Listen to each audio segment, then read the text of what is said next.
안녕하세요. 델타원입니다. 마지막 시황을 올리고 참 많은 생각이 들었습니다. 이번 추석을 보내면 제가 유튜브를 시작한 지 만 3년을 채우게 됩니다. 저희 금융권 경력이 절대 허접한 것이 아닌데 델방꿀 소리나 듣고 또 과학이니 소리 듣고 내가 지금 뭐 하고 있는 건가 하는 생각이 들었어요. 주말에 옛 동료의 부친상에 조문을 다녀왔는데요. 10년 전 증권사와 운용사 등에서 화려한 레코드를 찍던 우리들이 그 당시 아무도 관심 갖지 않던 매크로 트레이딩을 하겠다고 뭉쳤었는데 뭐 지금은 각자 다들 뭐 땡땡땡 파트너스 같은 부티크로 흩어지거나 아니면 이런 개인 사업을 하고 혼자 이렇게 조용히 트레이딩을 하고 이러는데 백발에 뭐 대머리에 배 나온 영감들이 되어 있지만 그래도 델방꿀은 아니죠. 제가 과거의 영화에 도취되어서 델방꿀을 부정한 것이라고 하면 FOMC 당일과 그 이후에 어떻게 트레이딩했는지를 이야기해 보겠습니다. FOMC 당일까지만 해도 저희 포트폴리오, 즉 나스닥 숏에 러셀 롱, 독일 롱, 오지달러 롱, 구리 롱 등 나스닥은 상대적으로 약해도 나머지 자산들은 하방 경직은 물론 상대 강도도 강할 것이다. 이런 베팅을 했었죠. 이건 유효했어요. 특히 오지달러는 BEP 넘기기 시작했거든요. 그래서 그때 제법 강한 어큐뮬레이션을 집행했는데요. 하지만 파월이 기자회견이 시작되면서 모든 게 달라졌죠. 파월이 기자회견은 한마디로 나도 몰라 였습니다. 시장이 제일 싫어하는 게 뭡니까? 불확실성이죠. 아무리 호키시 노비시 이런 거 다 필요 없고 그냥 파월이 나도 몰라 하니까 나스닥을 집어 던지기 시작했어요. 처음에는 나스닥 집어 던질 때 러셀은 버텼어요. 그런데 그날 새벽 4시 30분이 넘어가니까 러셀이 뭐 다 닥치고 집어 던졌죠. 저는 그날까지만 해도 처음에는 손실 상태가 아니었어요. 큰 손실 상태가 아니었고 유럽 지수 선물은 나름 잘 버티고 있었죠. 그래서 하루 더 버텼는데 아쉽게도 투자 심리가 더 나빠지면서 모두 손절하게 됐습니다. 이것은 그 멤버십 게시판에 그 간마 등급 회원과 실시간 소통을 한 기록이에요. 이게 시간 순으로 봐야 되는데 여기 이제 처음이고 나중에 시간이 지나면서 이렇게 바뀐 거예요. 제가 이때 나스닥 매도 2개 남기고 러셀 5개, 홍콩 3개, 항생 지수예요. 오지달러 10개, 구리 4개, 닥스 4개. 이거 몽땅 다 손절을 했고 그때 이젠 이때가 거의 최바닥이었어요. 그 당시에서는. 물론 지금은 그 뒤로 더 바닥이 나왔지만 이 뒤로 나스닥이 반등을 했거든요. 그때 나스닥 매도 더 쌓았습니다.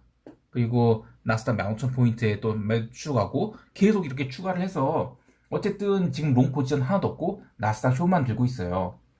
물론 제가 최고의 대응을 한 것은 아닙니다. FOMC 성명문 발표 직전에 최고점에서 숏으로 전환했다. 이거는 저는 거의 한 90%는 매매를 실제로 한 게 아니라 거짓말로 매매를 했다고 생각해요. 아니면 뭐 작두를 타는 무당이겠죠.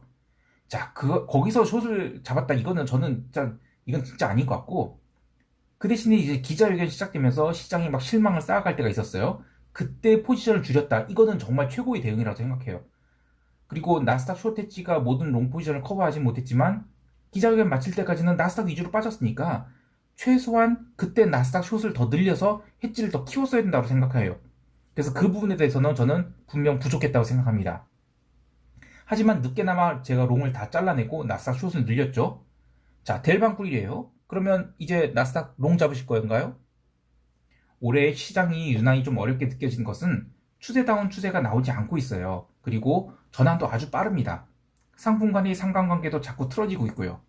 목요일 새벽에는 금요일에 그 BOJ에 대한 엔화 매수 포지션 잡으려고 했는데 이미 목요일 아시아 세션 초반부터 빠르게 엔화가 올라버렸어요. 정작 미국 세션 초반에는 콜옵션 고평가까지 나왔죠.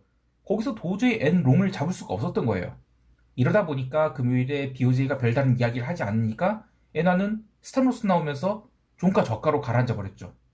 물론 이런 변화들을 모두 팔로우하면서 트레이딩 아이디어를 개발해 나가는 게 트레이더의 숙명이라고 하지만 올해가 유난히 어렵게 느껴지는 건 맞아요. 그러나 노병은 죽지 않습니다. 저는 아무리 손실이 커도 손절을 할 수 있는 역량이 있고요. 또 로직이 틀리면 집어치우든지 아니면 로직을 개선시킬 의지가 있죠. 아마 제가 FOMC 날 그리고 그 다음날에도 계속 물타기 매수를 했다면 금요일 미국 세션 초반에는 위험 자산들이 조금 반등을 했으니까 손실을 어느 정도 많이 했을 거예요. 그런데 그런 매매가 맞는 매매일까요? 델방꿀이라고 하는 분들을 제가 안타깝게 생각하는 이유는 저와 반대로 해서 이른바 꿀을 빨았다고 뭐 감사합니다 인사하면서 뭐라도 보내온 사람이 한 명도 없거든요. 이것은 달리 말하면 말로는 막 입으로 델방꿀 얘기했죠. 그러나 저와 반대로 할 용기도 없고 자금도 아마 없을 거예요. 실제로 그들이 계좌에는 그러니까 이득이 되실 리가 없죠. 아마 뭐 계좌 같은 거 애당초 없었을지도 모르고 뭐 대여 계좌 이런 거 쓰고 있었지도 몰라요. 혹여 실제로 큰 계좌를 갖고 뭐 델방꿀을 해서 돈을 벌었다고 하면 아이 그러면 감사 인사도 안 하는 예의 없는 사람이겠네요. 참 여러 가지로 서글픕니다. 여하튼 저는 포지션을 꺾었어요. 이게 나스닥 16,000포인트를 돌파를 위한 마지막 눌림이었을지 그건 모르겠습니다. 근데 그건 그때가 생각할 것이고 나스닥은 긴 그림에서 코로나 시대의 어떤 쌍봉을 만든 건지도 모르겠어요. 이렇게 되면 연말에 13,000포인트 이하로 내려갈 수도 있다고 보는데요. 저는 일단 4분기에 코스피 시장은 손대지 않고 해외 시장에 집중을 해서 빠른 템포를 갖고 매매를 하려고 해요. 그래서 올해 말까지는 해외 시장 중심으로 영상을 업로드하고 업로드 시간 동안 유럽 세션 개장 전에 멤버십 대상으로 스크립트를 제공하고 미국 세션 개장 전에 상황이 허락할 경우에는 영상을 업로드하도록 할게요. 참 이 서글픈 게 유튜브에서 해외 선물 이렇게 검색하면 여전히 지금도 죄다 도박처럼 접근한 채널밖에 나오지 않아요. 트레이딩을 진지하게 여겼던 트레이더, 유튜버 델타 워드로 기억됐으면 하는데 제가 유튜브를 그만하게 되면 크자도 마이너한 영역에 누가 뭘 할 수 있을지 궁금합니다. 어쨌든 할 수 있는 데까지는 해볼 거예요. 그리고 그래도 영상을 시청해주시는 2,000명가량의 시청자분들이 있거든요. 그분들께는 진심으로 감사드립니다. 제가 시장에서 살아남는 모습을 보여드리도록 할게요. 이상 델타원이었습니다. 감사합니다.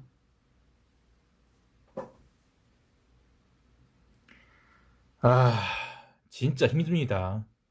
대방꿀이라뇨.